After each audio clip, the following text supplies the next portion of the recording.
আমার নবী মায়ার নবীর জন্মের 1000 বছর আগের একটি বাস্তব ঘটনা বলতেছি, শুনেন। ইয়ামেনের একজন বাদশাহ ছিল যার নাম তুব্বাই আউয়াল হিময়ারি। খ্রিস্টান ধর্মের একজন মানুষ, পাদ্রীদেরকে বড় মহব্বত করত। 400 জন পাদ্রী খ্রিস্টান ধর্মের পণ্ডিত সর্বদা তার রাজদরবারে থাকত এবং তাদের পরামর্শ নিয়ে সে চলত। আগেকার যুগে এমন বহু বাদশা ছিল রে ভাই, তারা রাজদরবারে উলামায়ে কেরামদেরকে রাখতো, তাদের পরামর্শ নিত, পরামর্শ মতো চলতো। কারণ উলামায়ে কেরামের যেখানের মধ্যে আল্লাহ দুনিয়া আখিরাতের জ্ঞান দান করেছেন, দুনিয়া আখিরাতের জ্ঞান দান করেন। এজন্য ভাই ওই তুব্বাই আউয়াল হিময়ারি সেও এইভাবে 400 জন আলেমকে সর্বদা তার রাজদরবারে রাখত। একদিন বাদশা বলতেছে, আমার মন চায় আমি একটু কাবাগুর দেখব, আমি একটু মক্কা যাব। এই বইলা সৈন্য সামন্ত লইয়া 400 জন পণ্ডিত, 400 জন খ্রিস্টান ধর্মের পণ্ডিত সাথে লইয়া বাদশা রওয়ানা দিল। তারা হলেন তাওরাত কিতাবের পণ্ডিত। তাওরাত কিতাবের মধ্যে তাদের ছিল পাণ্ডিত্য। ভাইরা বন্ধুরা, তখনকার সময়ের তাওরাত ইঞ্জিল ছিল নির্ভেজাল আসমানি কিতাব। তাওরাত ও আসমানি কিতাব, ইঞ্জিল আসমানি কিতাব, পরিবর্তিত ছিল না। আল্লাহ যেভাবে নাজিল করছেন এভাবেই ছিল। বর্তমানে বাইবেল বলেন আর যাই বলেন, এর কোনোটাই আল্লাহ যে আকার, যে ভঙ্গিতে, যে অবস্থায় যে ভাবে নাজিল করেছিলেন এই অবস্থায় নেই। সারা পৃথিবীতে বাইবেল যে কি পরিমাণ আছে, লন্ডনের বাইবেল আমেরিকার বাইবেলের সাথে মিলে না, আমেরিকার বাইবেল জাপানের বাইবেলের সাথে মিলে না। যার যেভাবে মন চায় এইভাবেই পরিবর্তন করে রাখছে। যদি অরিজিনাল আল্লাহ প্রেরিত বাইবেল আর ইঞ্জিল কেউ পড়ে থাকে, তাহলে সেই বাইবেল আর ইঞ্জিলে আমার নবীর আগমনের সুসংবাদের কথা পাবে। কারণ আল্লাহ প্রত্যেকটা নবীকে তার আমার নবীর আগমনের ব্যাপারে সুসংবাদ দিয়েছেন। প্রত্যেকটা আসমানি কিতাবে নবীর আলোচনা রেখেছেন। বাদশা বলতেছে, আমি মক্কা যাব। সৈন্য সামন্ত নিয়ে মক্কার উদ্দেশ্যে রওনা দিল। মক্কার উদ্দেশ্যে রওনা দিল। ভাইরা বন্ধুরা, এইবার বাদশা দেখতেছি মক্কায় ঢুকবে, এত বড় বিশাল বহর, এত বড় একজন প্রভাবশালী বাদশাহ, কিন্তু মক্কার কোনো মানুষ তার সুস্বাগতম জানানোর জন্য বের হয় না, সুস্বাগতম জানানোর জন্য বের হয় না। বাদশা এবার আলেমদেরকে জিজ্ঞেস করলো, ও তাওরাত কিতাবের পণ্ডিত উলামায়ে কেরাম, একটু বলুন, এত বড় সম্মানী আমি একজন মানুষ, মক্কার মানুষদের কি জানায় আসলাম, কিন্তু একজন মানুষও আমার সম্মানে বের হলো না, মক্কা থেকে বের হলো না। ঘটনা কি? এতটা আমার সাথে তারা এমন আচরণ কেন করলো? এটা আমার সঙ্গে বেইজ্জতি, এটা আমার প্র্যাকটিসের মধ্যে আঘাত করেছে, এটা আমার সম্মানে, আত্মসম্মানে আঘাত করেছে। কেন তারা এমন করলো?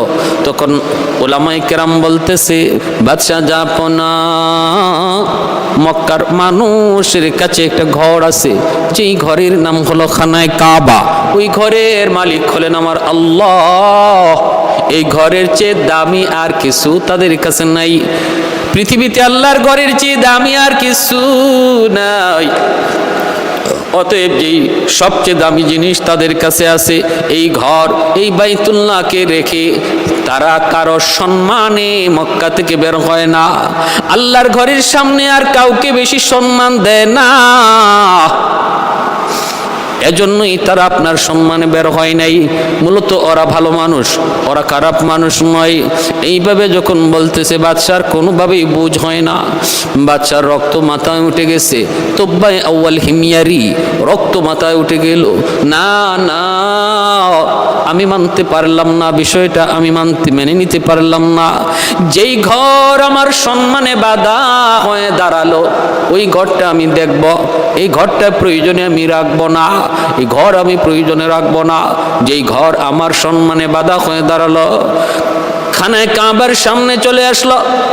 উলামায়ে কেরাম বারবার নিষেধ করে, বাদশা খবরদার আগুন নিয়ে খেলা করো না, সব জায়গায় খেলা করা যায় না, সব জায়গায় হাত দেওয়া যায় না। একটু বুঝে শুনে হাত দিতে হয়। হাত দেওয়ার আগে ভাবতে হয় হাত ফেরত আনা যাবে কি যাবে না। বুদ্ধিমান এটা বুঝা হাত দেয়। আল্লাহর ঘরে যদি তুমি হাত দাও, আমরা তাওরাত কিতাব পইরা যদ্দূর বুঝলাম তোমার হাত ফেরত আসবে না রে, হাত ফেরত আসবে না। কারণ এই ঘর দুনিয়ার কোনো মানুষের ঘর নয়, এই ঘরের মালিক হলেন স্বয়ং আল্লাহ। এই ঘর আল্লাহ নিজে বানাইছেন। এই ঘর হলো পৃথিবীর মধ্যভূমি। এই ঘরের উপরেই হলো বাইতুল মামুর, যেই ঘরের চতুর্দিকে ফেরেশতারা সর্বদা তওয়াফ করে। আর জমিনে আল্লাহর ঘর, এই খানা কাবার চতুর্দিকে মানুষ তওয়াফ করে। এই ঘর আগুন নিয়ে খেলা করো না বাচ্চা, সব নিয়ে তামসা করা যায়, কিন্তু আল্লাহর ঘর নিয়ে কোনো তামসা করা যায় না। বাচ্চা বলতেছে না না, আমি মেনে নিতে পারতেছি না, আমি মানতে পারি না বইলা সে তার শক্তি সামর্থ্য দেখাইয়া আল্লাহর ঘর বাইতুল্লাহর দিকে হাত দিয়ে দিল। যেই মাত্র অসম্মানের সাথে আল্লাহর ঘর বাইতুল্লাহ মাত্র হাত দিল, সাথে সাথে আল্লাহ পাকের গজব নাজিল, আল্লাহ পাকের গজব নাজিল। চোখ দিয়া, মুখ দিয়া, নাক দিয়া, কানের ছিদ্র দিয়া, বডির যতগুলা ছিদ্র, সমস্ত ছিদ্র দিয়া ফিনকি দিয়া রক্ত বেরোতে লাগলো। রক্ত, চোখ দিয়া রক্ত বের হয়, মুখ দিয়া রক্ত বের হয়, নাক দিয়া রক্ত বের হয়, কান দিয়া রক্ত বের হয়। ব্যথায় আর যন্ত্রণায় ছটফট করে করে চিল্লাইতে লাগলো আর বলতেছে, ও উলামায়ে কেরাম রে, আমি বুঝি নাই, আমি তো বুঝি নাই, আমি তো গড় চিনি নাই, আমি তো সাধারণ গড় মনে করেছি, আমাকে তোমরা বাঁচাও, আমাকে বাঁচাও। উলামায়ে কেরাম বলতেছে, আমরা তো কতবার বললাম তুমি এমনটা করো না, আমাদের কথা তুমি মানলা না, এখন উপায় কি হবে কই আপনারা বলুন। তখন উলামায়ে কেরাম বলতেছে, আল্লাহর ঘরখানা আবার ধরো, দইরা বলো, আল্লাহ ভুল করেছি, আমাকে মাফ করে দাও। কারণ তিনি হলেন গফফার, তিনি হলেন গাফির, তিনি হলেন গফুর। বড় বড় অপরাধীকেও আল্লাহ পাক ক্ষমা করে দেয়, তার গাফফার নামের খাতিরে আল্লাহ মাফ করে দেয়। আল্লাহ পাক রব্বুল আলামিনের দরবারে যখন আবার হাত বাড়াইয়া যখন মাপ চাইল, আল্লাহ পাক রব্বুল আলামিন তিনি তো দয়ার সাগর, তার নাম তো রহমান, তিনি তো রহিম, তিনি আর রহমুর রহিমিন। তওবাকারী তওবা করা মাত্রই আল্লাহ পাকের কুদরতি দিল নরম হয়ে যায়। আত-তাইবু মিনাজ যামবি কামান লা যামবা লাহ, ইন্নাল্লাহা ইউহিব্বুত তাওয়াবিনা ওয়া ইউহিব্বুল মুতাতাহিরিন। আল্লাহ পাক রব্বুল আলামিন তওবাকারীদেরকে আল্লাহ পাক মহব্বত করেন, ভালোবাসেন। ঠিক তেমনি ভাবে আল্লাহ যারা গুনাহ করে না তাদেরকে আল্লাহ ভালোবাসেন। তওবাকারীর ভালোবাসার কথা আল্লাহ আগে আনছেন। এজন্য তুব্বায়ে আউয়াল হিময়ারি যখনই সে তওবা করলো, আল্লাহ পাক রব্বুল আলামিন তার তওবা কবুল করে নিলেন। এ ভাই, সাথে সাথে রক্ত পড়া বন্ধ হয়ে গেল, ও ভাইরা একটু খেয়াল করে মনোযোগ দিয়ে শুনো রে। আল্লাহর ঘরের প্রতি তার তাজিম, তার সম্মান বেড়ে গেল। যেই ঘরের প্রতি কিছুক্ষণ আগে ছিল তার খারাপ ধারণা, মুহূর্তের ভিতরে পরিবর্তন। এইবার বলতেছে, উলামায়ে কেরাম, আমি আল্লাহর ঘরের একটু খেদমত করতে চাই গো, এই ঘরের একটু খেদমত করতে চাই। বলে কেমনে? কয়, আমি আল্লাহর ঘরের গিলাফ লাগায়া দিতে চাই। বাদশাহ তুব্বায়ে আউয়াল হিময়ারি আমার নবীর জন্মের 1000 বছর আগে আল্লাহর ঘরখানায় কাবার গিলাফ সর্বপ্রথম লাগালো। এর আগে আল্লাহর ঘরে গিলাফ ছিল না।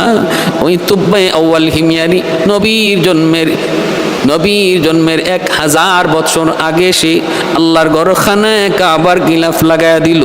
ভাইরা বন্ধুরা, ওই গিলাফ আজও আছে, তখনও ছিল, কিয়ামত পর্যন্ত থাকবে। শুধু পরিবর্তন হয়, বদলানো হয়, কিন্তু সিস্টেম চালু আছে। ভাইরা বন্ধুরা, কিছুদিন মক্কায় থাকলো, বিভিন্ন জায়গায় সে ঘুরলো। আমার নবী, রহমতের নবী, মায়ার নবী, তিনি যেই জায়গায় জন্ম নেবেন, তাওরাত কিতাবে যেখানে উল্লেখ রয়েছে জন্মস্থানটা, তারা তাওরাতের আলেমরা বাদশাকে দেখালো। আল্লাহর নবীর বিভিন্ন স্মৃতি ভাইরা বন্ধুরা মক্কার জমিনে ওই স্মৃতিগুলোও তারা দেখাইলো, একে একে স্মৃতিগুলা সব দেখা দিল। কিছুদিন পরিবার বাদশাহ বলতেছে, উলামায়ে কেরাম চলেন একটু আমরা আরো একটু সফর করি, আরো একটু সফর করি, মক্কা থেকে বের হই। মক্কা থেকে বের হয়ে গেল কাফেলা নিয়া, এমন এক রাস্তা দিয়ে রওনা দিয়েছে যেই রাস্তাটা হবে আমার নবীর হিজরতের রাস্তা, মদিনায় হিজরতের রাস্তা। কিন্তু তখন তো এই রাস্তা যে হিজরতের রাস্তা কেউ জানে না, জানার কথাও না, কারণ আমার নবীর এখন জন্মই হয় নাই। কিন্তু মায়েরা, ওই হিজরতের রাস্তার বিবরণটাও আল্লাহ পাক তাওরাত কিতাবের মধ্যে উল্লেখ করেছেন। নবী মদিনা হিজরত করবেন, মদিনা শহরের বিবরণ আল্লাহ তাওরাত কিতাবে উল্লেখ করেছেন। যেই মাত্র তারা এই রাস্তাটা দিয়ে রওনা দেয়, 400 জন আলেম, তাওরাত কিতাবের আলেম, একজন আরেকজনের চেহারার দিকে তাকায় তাকায় বলতেছে, কি ব্যাপার, রাস্তার কন্ডিশনটা একটু দেখো।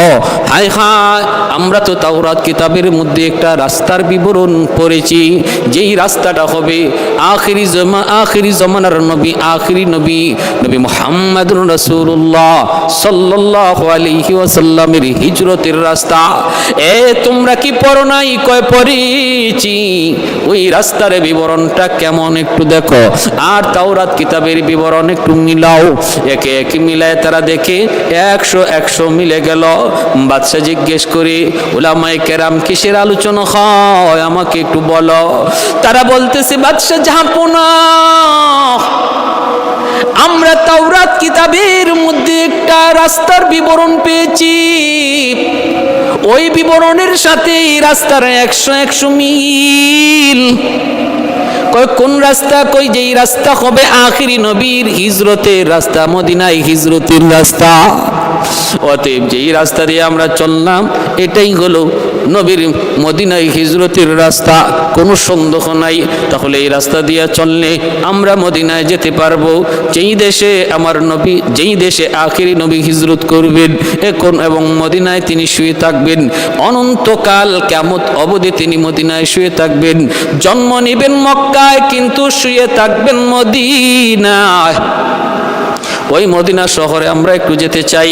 সামনের দিকে আগালেন, শহরের তো কোনো অবস্থান নাই, শহরের কোনো আকার নাই, আকৃতি নাই, ঘর নাই, বাড়ি নাই, কিন্তু একটা জায়গায় গেলেন, আবহাওয়ার দিকে তাকাইলেন, কন্ডিশনের দিকে তাকাইলেন, তাকায় তারা একজন আরেকজনকে বলেন, দেখো জায়গাটা একটু দেখো, দেখো কত সুন্দর খেজুরের বাগান, দেখো পাহাড় দিয়ে চতুর্দিকে ঘেরা, জায়গাটা একটু পর্যবেক্ষণ করো, আবহাওয়াটা একটু দেখো। সবগুলা দেখা তারা সিদ্ধান্ত নিল, তাওরাত কিতাবের মধ্যে মদিনা শহরের যে বিবরণ আল্লাহ পাক উল্লেখ করেছেন, মদিনা শহরের আবহাওয়ার যে বিবরণ আল্লাহ দিয়েছেন, এর 100 মিল এই জায়গার মধ্যে পাওয়া যাইতেছে। সাথে সাথে তারা বাদশাকে ডাক দিয়ে কয়, বাদশা জাহাপনা, মদিনা শহরের খবর পেয়ে গেছি, মদিনা শহরের সন্ধান আমরা পেয়ে গেছি। অতএব আমরা সিদ্ধান্ত নিয়েছি, আমরা আর ইয়ামেন ফিরে যাব না গো, এই জায়গায় আমরা থেকে যাব, এখানে আমাদের কবর হবে এবং আখিরি নবীও এই জায়গায় শুয়ে থাকবে। আমাদের কবর হবে মদিনায়, আর কবরের পাশ দিয়া রহমতের নবী তিনি পায়ে হেঁটে যাবে, এতে আমরা ধন্য হব, আমরা ইয়ামেন আর ফিরে যাব না। বাদশা বলতেছে, তাহলে আমি কি করব? কয় আপনি ফিরে যান। বাদশা বলে, আমারও তো মন চায় গো, আমারও তো মন চায় আখিরি নবী, রহমতের নবী যেই দেশে হিজরত করে আসবেন এবং চিরদিনের জন্যই এই দেশে থেকে যাবেন, এই দেশেই তিনি শুয়ে থাকবেন, যেই জমিনে আখিরি নবী রহমতের নবী শুয়ে থাকবেন, আমারও তো মন চায় এই জমিনে আমিও শুয়ে থাকি, কিন্তু এত বড় রাজত্বের জিম্মাদারি কি করি?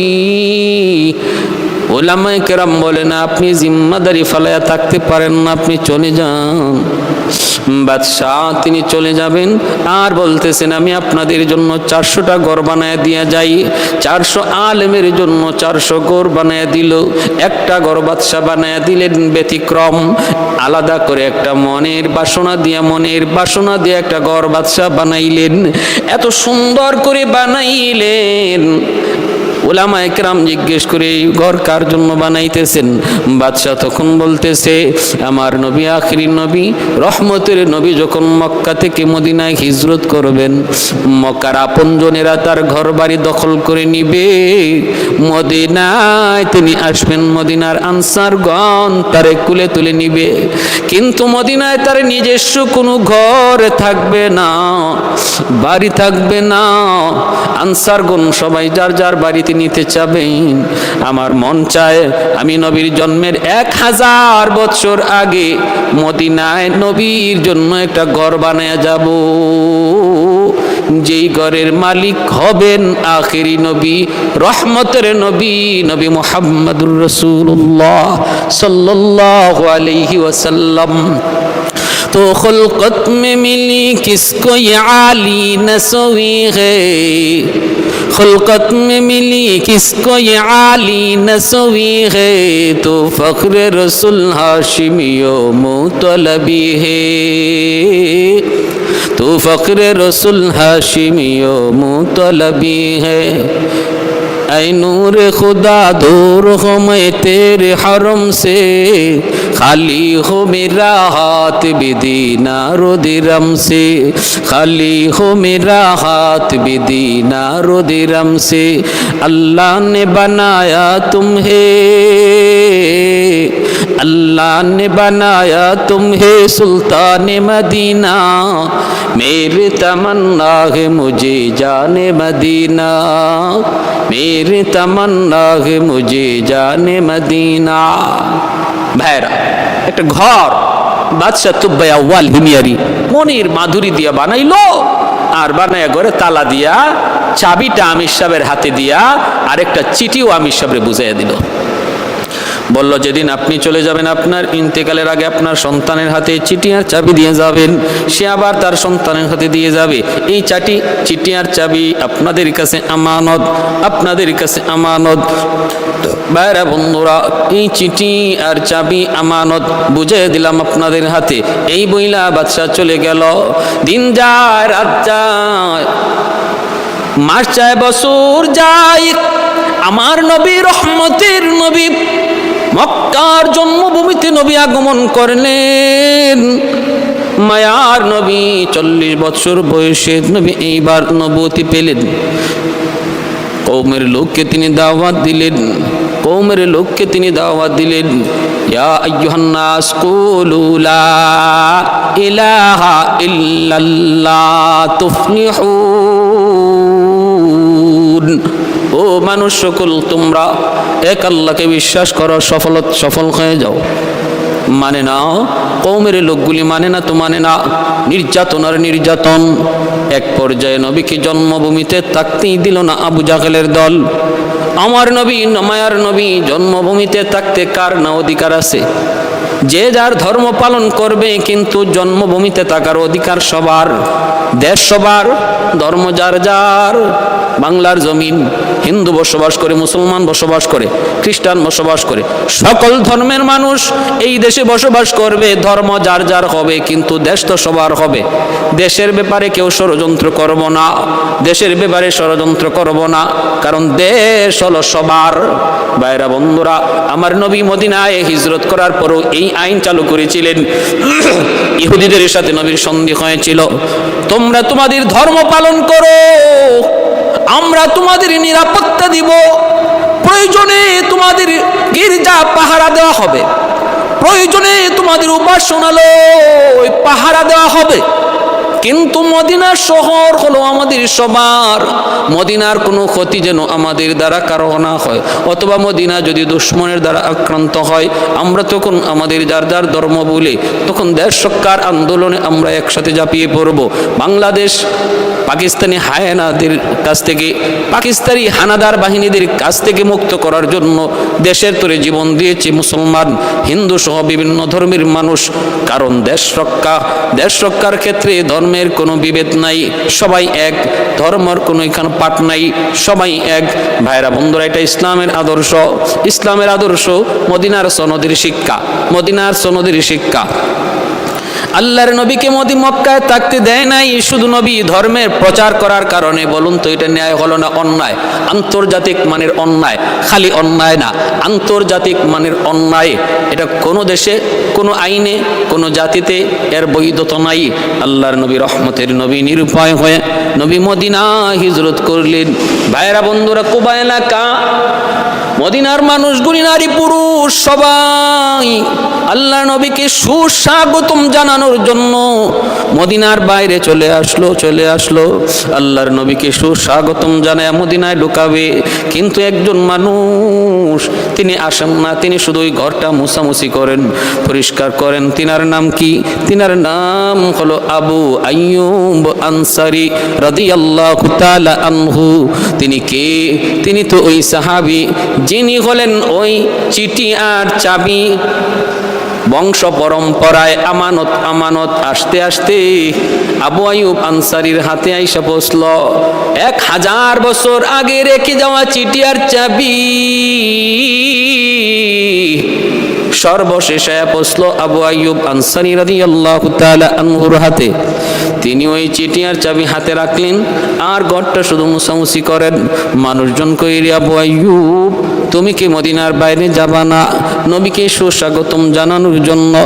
আবু আইয়ুব আনসারী বলতেছে, তোমরা যাও গো, আমার মন বলে নবী আমার খুঁজে, আমার তালাশে এখান পর্যন্ত আসবেন, কারণ আমার হাতে নবীর একটা আমানত আছে, আমানত।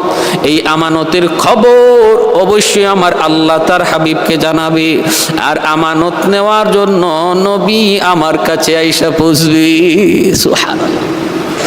এ ভাই, আল্লাহর নবী কার বাড়িতে উঠবেন? সাহাবীরা একজন করে নবীকে ডাকতে থাকে। নবী বলেন, আমি কারো বাড়িতে যাব না, কোথায় থাকবো, কোথায় যাব আমি কিছুই জানি না, জানেন আমার আল্লাহ আর জানে আমার উটনি। উটনির পিঠে নবী বসে গেলেন, উটনি নবীকে নিয়ে রওনা দিল। কেউ উটনিকে রাস্তা দেখায় না, কোন দিকে যাবে তাও বলে না। একটা হায়ওয়ান কার ইশারায়? কয় আল্লাহর ইশারায় চলতেছে। সামনের বাড়িওয়ালা মনের আশা নিয়ে বসা, হায় রে উটনিটা যদি আমার বাড়িতে একটু বসতো রে, আমার তো কপাল খুলে যাইতো। কিন্তু উটনি তার বাড়িটা পাস করলো, হতাশ হয়ে গেল। পরের বাড়িওয়ালা বড় আশা নিয়ে, বুক বাঁধা আশা নিয়ে বসা, তার বাড়িটাও পার হয়ে গেল। মদিনার অলি গলি দিয়া উটনিটা এমন ভাবে হাঁটতেছে, মনে হয় যেন প্রতিটা রাস্তাঘাট উটনির ভালো করে আগ থেকে চিনা, এমন ভাবে সে হাঁটতেছে অলি গলি। হাঁটতে হাঁটতে পিছনে সাহাবায়ে কেরামের বহর, পিছনে সাহাবায়ে কেরামের বহর, মদিনার আনসার সাহাবীরা পিছনে পিছনে, উটনির পিঠে আমার নবী রহমতের নবী। সামনের দিকে আগুয়ান, সামনের দিকে আগুয়ান উটনি।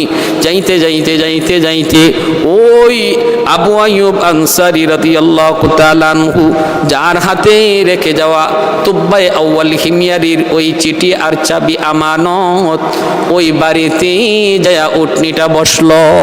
সুবহানাল্লাহ, আল্লাহু আকবার। ভাইরা বন্ধুরা, একটু মনোযোগ। আল্লাহর নবী উটনির পিঠ থেকে নবী নামলেন, নাইমাই বলতেছেন, আবু আইয়ুব কোথায় আমার চিঠি, কোথায় আমার চাবি? সাহেব আল বিদায়া ওয়ান নিহায়া, ইসলামের ঐতিহাসিক ইতিহাস গ্রন্থ আল বিদায়া ওয়ান নিহায়ার মধ্যে তিনি উল্লেখ করেছেন। ভাইরা বন্ধুরা, নবী জিজ্ঞেস করিলেন, আবু আইয়ুব ওই আমার চিটিয়ার চাবি আমার হাতে দাও। চিটিয়ার চাবিটা তার হাতে দেওয়া হলো। এইবার আল্লাহর নবী চিঠিটা খুললেন, খুইলা দেখেন নবীর জন্মের 1000 বছর আগে ইয়ামেনের বাদশা তুব্বাই আউয়াল হিময়ারি বিস্তারিত তার সব সফরের কাহিনী লিখছে।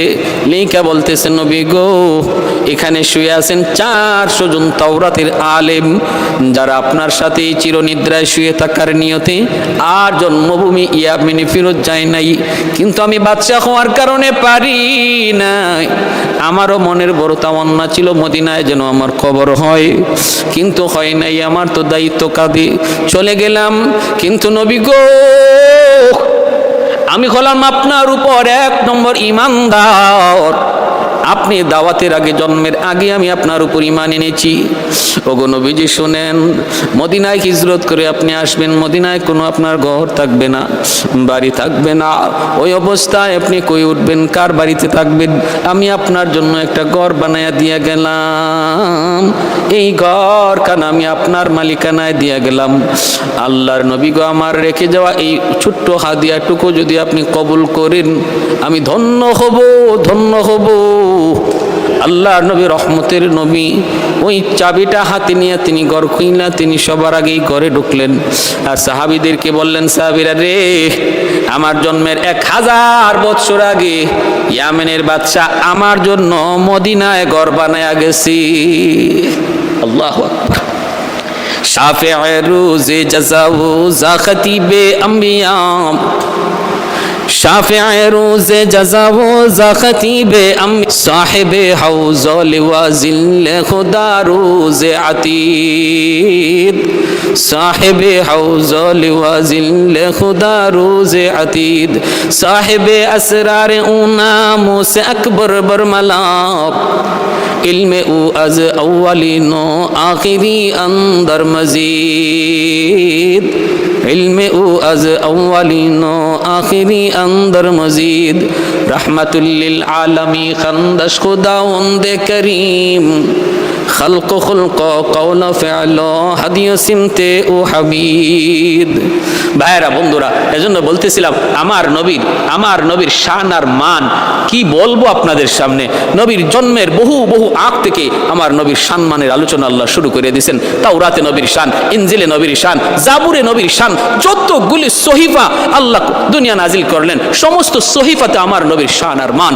এমনকি শুধুমাত্র নবীর জন্মের আগে যেমন নবীর সম্মানের আলোচনা, নবীর দুনিয়া থেকে বিদায়ের পর হাসরের ময়দানেও আমার নবীর সম্মান কি হবে সেই আলোচনাও আল্লাহ পাক করেছেন। অতএব ভাইয়েরা বন্ধুরা, আমরা আসুন আগে আমাদের নবীকে আমরা চিনি, আমরা কোন নবীর উম্মত, তাহলে নবীর আদর্শ, নবীর সুরত, নবীর সিরত আমাদের মধ্যে আনা সহজ হবে। নবীরই যদি চিনলাম না, আমার নবীর শান আর মানি যদি না বুঝলাম, তাহলে নবীর মতো হওয়ার আকাঙ্ক্ষাও জন্মিবে না। আসুন প্রত্যেকে আমরা নবীর জীবনী পড়ি এবং নিজের জীবনটাকে নবীর জীবনের মতো সাজানোর চেষ্টা করি। ওয়া আখির দাওয়ানা আনিল হামদুলিল্লাহ। ভাইরা আমার, আল্লাহ রসুল সাল্লাল্লাহু আলাইহি ওয়াসাল্লাম বদরের প্রান্তরে যাবেন, কারণ নবীজি খবর পেলেন আবু সুফিয়ান 50,000 স্বর্ণ মুদ্রা, এমন বিশাল বড় এক কাফেলা নিয়ে সে সিরিয়া যাচ্ছে এবং সিরিয়া থেকে ব্যবসা করে যে পরিমাণ লাভ হবে এর পুরাটাই মদিনায় আল্লাহর নবীর উপর হামলা করা বা মদিনার সাহাবায়ে কেরামের সাথে যুদ্ধ করার ক্ষেত্রে, যুদ্ধ করার পথে ব্যয় করবে। এই খবরটা নবীজি পাওয়া মাত্রই সিদ্ধান্ত নিলেন যে আবু সুফিয়ানের কাফেলাকে থামাইয়া দিতে হবে। আমার ভাইয়েরা বন্ধুরা, যুবক, আবু জাহেল মক্কার কাফেরদের লিডার, এত বড় অহংকারী এক কাফের, তার জীবনের শেষ পরিণতি কেমন হলো, অহংকারের পতন কেমনে হয়, কিভাবে হয়, আল্লাহ পাক রব্বুল আলামিন তিনি আবু জাহেলের বাস্তব জীবনে আল্লাহ দেখায় দিলেন। এত বড় অহংকারী কাফের, তার জীবনের শেষ পরিণতি আল্লাহ পাক ছোট্ট দুইটা মাসুম বাচ্চা, ছোট্ট দুই বালকের দ্বারা আল্লাহ পাক তার দুনিয়া থেকে খতম করলেন। বাহাদুর কোন সাহাবীর হাতে নয়, বাহাদুর কোন বীর বাহাদুরের হাতে নয়, ছোট্ট দুই বালকের দ্বারা বদরের ময়দানে আল্লাহ পাক আবু জাহেলকে খতম করাইলেন। একটা জিনিস বোঝানোর জন্য, অহংকার আল্লাহ পছন্দ করেন না, অহংকারীকে আল্লাহ পাক পছন্দ করেন না। কারণ অহংকার করা একমাত্র শুধুমাত্র কেবলমাত্র আল্লাহ পাকের সাজে, মানুষের জন্য অহংকার করা সাজে না। বাইরে আল্লাহর